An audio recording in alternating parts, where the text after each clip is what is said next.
apologize in advance if I like make loud noises into the microphone. I hate when I do that, but we get iPhone speaker that's a little crisp. Anyways. So, guess who made a papier-mâché shark? My friend's birthday, which already happened, was coming up, and I randomly remembered people making papier-mâché sharks. And she loves sharks. She loves a lot of things. So I could have done a lot of things, but I thought that would be such a cool thing to do. So starting off, I grabbed some cardboard from the basement. I traced out the silhouette of what I was going off of, which was a tiger shark. I wanted this to look like a tiger shark, but in the end, it doesn't look like a tiger shark. It's not like, obviously correct or anything, but that's what I was basing it off of. After I cut everything out, I started hot gluing and taping the like tall pieces so that the shark would have height. I don't know how to explain that. So that was all estimating. I kind of just guessed at everything. Yeah, there's not much to that. Once I had that up, I actually started framing. And again, I wasn't like using any reference. I wasn't following any tutorial. This is all just me being stupid and winging it without Googling anything. I made like a frame because right before, I think like not even the week before, I think it was the same week, I finished making papier-mâché eels for the Little Mermaid musical. And so I just came from papier-mâché. That's where I think that's why I thought of this idea, to be honest. It was just in my mind. So based on that project, I learned that you need good framing for any sort of papier-mâché, or else it just kind of caves in. At least it did for mine. So when I was making the shark, I really tried to layer as much frame as possible.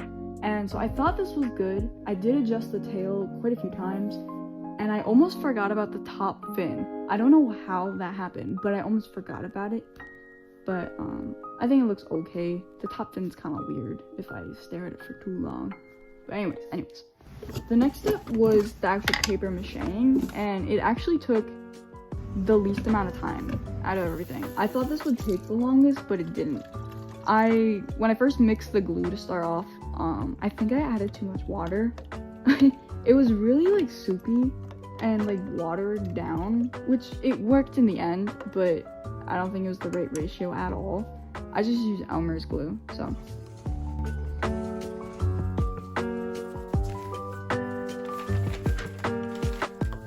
I cut my own newspaper strips. I don't know. I've seen people use like paper towels too, but I'm not wasting those. And I think it just makes a mess when you dunk the paper. So I used a brush and it was just super efficient. It worked for me. I can't really make a mess in the dining room, on the dining room table, with hence the thing on the table. So the brush really helped. I don't know if it's just me being messy, but I definitely recommend using a brush. Anyways, I did that, and then it dried really fast. It was like so secure and together. I kept putting it on the wall because it looked so cool. It's pretty solid. Yeah. The next part I put off a little bit. I had this papier-mâché shark sitting in my dining room, and like I said, I'm terrible at time management. I have like 1,000 other projects, and I just set the shark down for a minute, and then that turns into 2 days. Anyways, I got back to it. I started painting. I was gonna paint the whole thing white as a base, just to cover up the newspaper. And I had to do this in the garage because, wait, did I do this in the garage? I don't remember. This might be in the dining room too. But again, painting, I gotta be careful. And I think I did this in the dining room. I don't even remember. I don't know. Anyways, the next part, the actual painting of the color, was probably the longest process and the most thought out process. I'll be honest. I thought it would be the easiest because I paint so much. But let me tell you, painting a 3D shark is significantly different and a different kind of ballpark than just painting on a canvas. You see, like, it seems easy, but I would focus on one side of the shark and I'd make it look as good as I could. And then I realized I had to do the exact same thing on the other side. Coat. When I was done with the first coat, it looked like a gummy shark, and I thought that was really funny. But I wasn't gonna leave it like that. I was gonna make it a shark.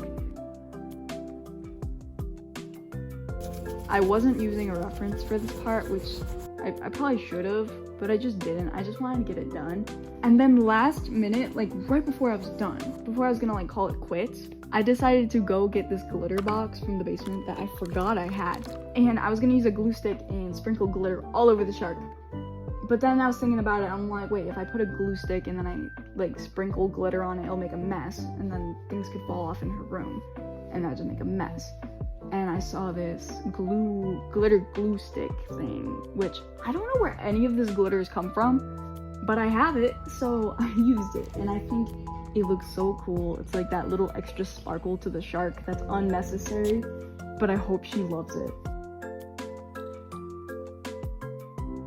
So this is what it looks like done. I'm done with it. I'm actually really proud of this. Again, I've never done something like this before, so I'm pretty proud of it. I hope she likes it. I'm a week late for her birthday, and I plan on bringing it to school tomorrow, so you will see that now. Here we go.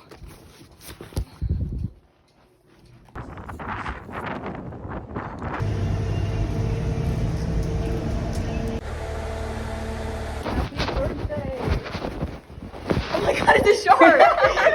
Everyone lied to me! It's a shark. You know how badly I wanted to make one of these? Really? Yes!